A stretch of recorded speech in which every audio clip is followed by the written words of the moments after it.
ජනප්‍රිය ගායන ශිල්පී දිනේෂ් ගමගේ රංගන ශිල්පිනි චනුදුර ප්‍රියසාද් සමග පසුගියදා විවාහ දිව්‍යයට පත් වුණා. ඒ ඔවුන්ගේ වසර 6ක ප්‍රේම සම්බන්ධයක ප්‍රතිඵලයක් විදියට. ඉතින් මේ නුවරඑළිය ප්‍රදේශයේ සිදු කළ ඔවුන්ගේ විවාහ උත්සවයේ සුන්දර දර්ශන පෙළක්.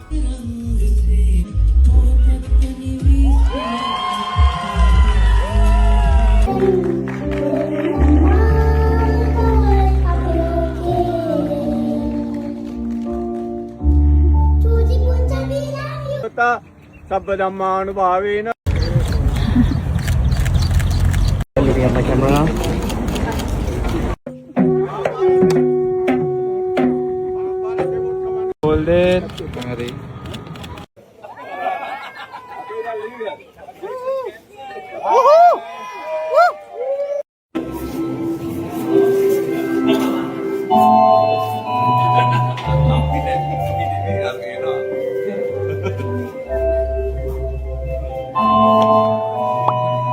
මේ වගේ වීඩියෝස් දිනපතා නරඹන්න සබස්ක්‍රයිබ් කරන දී සිටින්න අප සමග.